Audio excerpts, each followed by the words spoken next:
เหมือนใจซื้อมันปืดมาหินเสียงเขียวนั่นขึ้นมาเสียถึงที่ไอ้ผู้ชายก็ในซัมโปตกเสือลงกว่าเฮ้ยปลุงปลุงเฮ็ดอะไรมาหินเสียงเขียวได้ออกมาคำเดียวล่ะนี่ปลุงในกดเนี่ยถามใจซื้อมันว่าซื้อมากะหือล่ะแน่เขาเป็นก้นซื้อมาตาหาเสียนเขาแน่มันกะคานย่อม3 ล้านขึ้นเนี่ยโอ้โหน้ำยันในน้ำปีเสริมก็ไอ้ผู้ชายก็ในก็อ่ำไปเยี่ยมเขี้ยวในสารขึ้นมาว่าสุไลหวยเลี้ยวก้อย่าไปมาเชื่ออยู่เย้าเที่ยงตา3 หวยสุดที่บ้าซื้อหือเที่ยงเอ๊ะเป็นพระราชลาหลงมาตัดก็มันตื่นไรหรอ3 หวยเลยหวยมดเนี่ยยันปลุงในก็สังไรเฮาสั่งตัดแทงลูกที่2นั่นอยู่เย้าเขาว่าเต้ปลุงอย่าไปมุมมองอย่าละเอาคนมาหินปลุงเฮานั้นมาปานค่าเสีย50%ก็แล้วค่ะคือนั่นขนาดนั้นได้ไงก็ปลุงในสั่งนั้นว่าเขาตื่นย้ำซุ่มอยู่เก้บ่ว่าเขาซุ่มก็ตื่นฮอบลองเต้มันเอาเก้ที่ปานมาอยู่กว่าบ่ว่าเขาซุ่มเก้ถ้าคือแทงเป็น3 หวยไม่อยู่ในรัดความน้ำรั่วยามนั้นหวยที่2ก็สังไรออกมาแทงเมื่อเลยปืดขึ้นมาลูกที่2ได้ก็ซ้ำเขียวแห้งใส่ลูกเมื่อไกลนั่นเทียงถึงที่ไอ้ผู้ชายคนซัพพอร์ตตกเสือลงกว่าโหมบ่ดังคนที่ในปังป้อยแน่โอ้โหมาหินเสียงเขียวในกลมเลยว่ากาโปกันในกาขันเยอะไว้นี่ซื้อมาตาเก่าเสียนก้อยได้เป็นล้าน8กำเหลียวไล่น้ำต้นมันถึงคือเมื่อก่อนผู้ชายคนนี้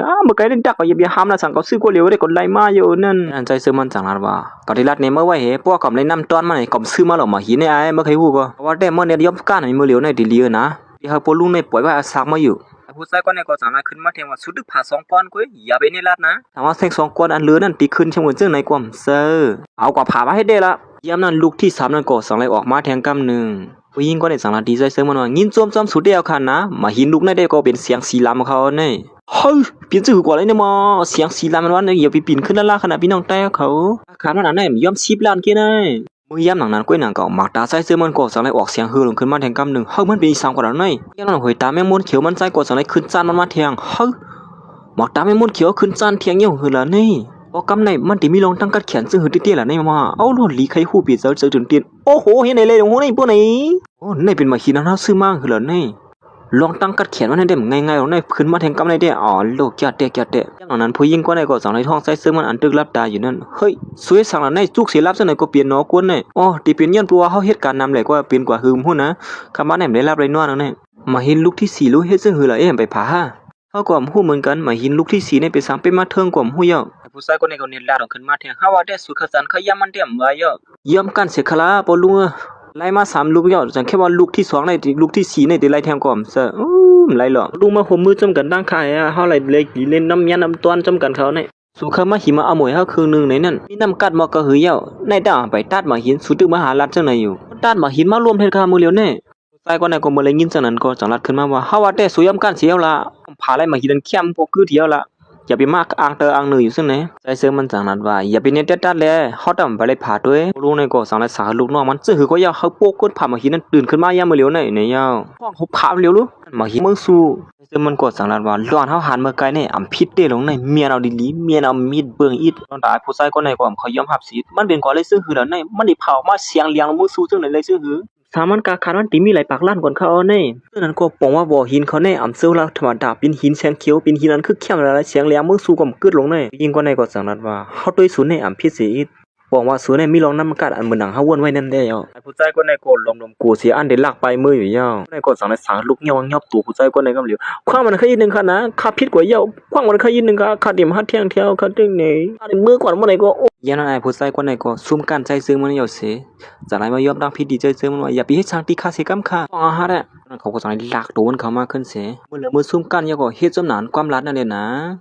ไกลใส่หนุ่มอ่อนว่าให้เขาเป็นก้นกวกก้านออกนั่นจ้าเพราะเขาซุ่มกันนะเฮ้ยเดี๋ยวจะนั่นไรน้ำในกล้วยเฮ็ดนั่นเด้เป็นการมันเหรอใส่คนในก็ถูกยากขับขึงบ่กำเหลียวอยู่ยาวยันนั้นปลุงก็ในก็สั่งไรมาลาตีใส่เสริมมันนั่นว่าใส่หนุ่มอ่อนมาหินตั้ง4 ลูกในขายบันเฮาขึ้นเสียเลยนะเฮาได้ปานสูกาขัน2 ปากล้านเนอนะยามหนังนั้นถึงที่ก้นที่ในปังป่วยในซัมปอตุกเสือลงกวางเผิมมันโอ้เป็น2 ปากล้านกำเหลียวเลยเนาะโอ้โหนั่นได้เอากองเสือปลุงเฮาคาวาก้อยละนั่นมันใส่กว่าสังวนอยู่ที่เนื้อเสือมันว่าที่มันสังกาขันมันปากล้านไปก็ให้สั่งปลุงในมาปาน5เป็น2 ปากล้านในปลุงในที่ซึ่งหือที่เฮาเตี้ยๆนี่มาซึ่งหือก็ยาวหาอะไรเงินมาก็ยาวๆนะหม้อยินนี่ส้มๆสุดเดียวนะเฮาติร้อยเงินบัดสูมือเหลียวในยอ่ะเป็นซึ่งหือพองล่ะมีเฮ็ดสุเลยพิษเบิง2เสือหือคือนั่นพิษเบิงเสียอีละสมะสมมาอยู่ซ้ำห้องแค่นพิษอีละว่าแม่นอะไรเลียนั่นปานว่ามันถึงเสียก่อนแลปลุงก็ในก็สั่งละติก้นมาแขกนั่นว่าซึ่งนั่นก็ปองว่ามาหินเฮาได้เป็นอันลีมันอยู่ก็เลือกซื้อระยะอ่ะเขาใครซื้อก็ซื้อกำเร็วเลยนะใส่หนุ่มอ่อนก็ในมาทัดสร้างปัญญาว่ามาหินเฮาในมันมีอันลีมันอยู่ในนั้นมุซุ่มเขาซึ่งในก็สังอ่อนกันว่าเต้เป็นไรเต้เว้อนะเฮาหลุอ่อนกันกว่าหาเลิกในคำเต็มต้านไรเพื่อนนะหม้อเทิงแท้ ยันใส่เสื้อมันก็สังลาติปลุงนั่นว่าก็มีลองสางยาวก็คาที่ย้อนพวกมือก่อนค่ะนะอ๋อมือลอยๆค่ะตีเฮือนเฮาเปิ้ฮับตอนสู่อยู่ดัดเสียนะเฮ้อปลุงเฮานั่นแล้วขอความเสนอในแค่เอาลูกยิงอาปัญหาเตียในมาปลุงในก็สังเลยหาลูกยิงมันก็สงสัยซื้อมันนั่นอยู่ยาวปลุงก็ได้แต่ตื่นเกาไลตื่นเข็บเอาลูกยิงอาปัญหามันโดยสายไงเนี่ยแต่ลูกยิงก็ใครเล่าเลี้ยวไอ้เด้งก็บ่เฮาวนนำหน้าป้นเตียวหั่นนี่อ๋อเลี้ยวเฮาหลบปอกมือเฮือนสิมือซ้ำด้วยหมักตากัดแขนเฮาอันตึกไหลมาทางไหนกว่าจังได๋ก็ขาดย้อนมือก่อนครับปลุงมือลอยๆมือลอยเฮ็ดจั่งสิมันใส่ก็สังไหลมานางเปิ้เข็บหางมันไหลมาเตียนไอ้ผู้ใส่ก่อนซุมกันนั่นฟังปะเฮาอีกนึงนะเข็บหางกะขันเยอะเฮาหลุดออกมาลองตั้งกัดแขนสู่เสียสู่มองโสหอลงไว้จังไหนเฮาติหาลอกไล่กิเลสสุกเว้ยนั้นก็เฮาติเสิร์ชด้วยหมักตาตั้งกัดแขนเฮาตึกไหลมาในหาในมามันใส่ก็สังไหลเสิร์ชอินเฮียงมันสิซ้ำด้วยหมักตานั่นเข็บหางนั้นหาลายลงกว่ากำเหลียวอยู่ฮึมือเข็บหางนี่หือหายกว่านี่บ่ผมว่าเฮาก็เอาหายกว่าไหลหรือในเปิ้นไหนเกียดเตะลองตั้งกัดแขนปอกในได้หมากตาไม่ม่วนเขียวได้ไงเตะลงในยันมันใส่ก็สังไหลออกมาขึ้นแคบหางนั่นอยู่ยาวมันใส่ออกมาขึ้นแคบหางนั่นก็แคบหางนั่นมีกะขันมากขึ้นเหมือนเก่าอยู่ยาวเฮ้ยแคบหางในเปียกเบิ่งไว้หน่อยในเหมือนหางมีกะขันออกมาขึ้นเหมือนเก่ายาวเหมือนหน้ามือไกลนั่นมองโสโหไว้ลงหม้อนั่นก็หมักตาลองตั้งกัดแขนแมงม่วนเขียวเฮาปอกในตีเมฆคู่ขวานลูกไกวกว่านั่นไล่ที่หาในมานั่นมันใส่ก็หนังคือเตรียมมันเสนั่นสังไหลมาตาบด้วยหมักวันเตียนมีอยู่ที่ในนั่นควบกว่าด้วยผักเนี่ยก็เอาหาลายกว่าที่ในมือมันเสียเหมือนมันใส่เอาหาลายกว่าเก็บเนื้อนั่นกล้วยหนังเก่าใส่เอาปอกมากขึ้นก็หมักเข้มของนั่นเหมือนเก่าขึ้นอยู่เย้าเป็นสิ่งไหนตีลงแน่ซึ่งก็ผมว่าเฮาไม่มีน้องตั้งกัดแขนมีอีสังก็เลยว่าอันที่เฮาปันปอดเท่าว่านั่นเฮาเมขึ้นกว่าอะไรอื่นในป้นไหนแค่นั้นมันใจก่อนเน็ตกับสืบหาพี่น้องโฮมซ่านกับดังมันใจนั่นกำเหลียวอยู่เย้าฮัลโหลค่ะพี่มาสูงพี่เฮาตึกอยู่หั่นแน่เด็กกว่าหาพี่เฮายามมือเหลียวในค่ะนะยันมันใส่กว่าสังไรเน็ตเรียนเข้ามาหาปีนางก่อนผมสั่นกับทางมันใส่นั่นกำเหลียวอยู่ยาวเฮ็ดสังหลายวันเหมือนในสุฮิบแน่ๆลงมาเฮาซึ่งไหนมีรองตั้งอีสังหลายจะถึงเฮา5ดอกข้าใครถามว่าโคตรตัวนั้นขาดตอนปอดเท่าสวนเหมือนนั่นเหลือให้เอาก็ไว้ดีเลยยาวคั่นล่ะยันมันนั่งก่อสังแล้วว่าเฮาก็บ่ฮู้นะลองในปอดเท่าเป็นก็คิดซิไว้ก้อยเดี๋ยวห้องถามมันปอดเท่ามือเหลือในปอดไหนก็ปอดเท่าค่ะว่าคือล่ะใส่หนุ่มอ่อนว่ามื้อในฮอดมาถึงดีเฮาซึ่งไหนผู้หญิงก็ได้ด้วยเชิงมันสิกระถางเลขไว้อยู่อ๋อปอเท้าค่ะหลอนน้องไส้ขามาที่ในนั้นถ้าฮู้ว่าวันนั้นพามาตอนปอเท้านั้นก็ไว้ดีเลยเอาในค่ะยิ่งกว่าในก่อนเรียนลาดออกขึ้นมากำเลยว่ามื้อเร็วในคลายขึ้นเยอะในในเนาะสูในเต้นเนาะลิอามาเลียมาตอนเพิ่นเยาก็ตึกมาหาคลายขึ้นอยู่มีหน้าตั้งอายเตเนาะสุยไปรัดความไหลลองได้ตาจังไหนเป็นกวนเหมือนเสื้อหนานสูวนนั่นก้วยม่วนด้วยขลาดเพราะคำเสื้อกวนเสื้อนั้นเขาที่มาย้อนขึ้นหวานก่อมเสื้อเขาปันได้อมเสื้อหือมาตอนก็เอามาย้อนขึ้นอย่างบ่ไหน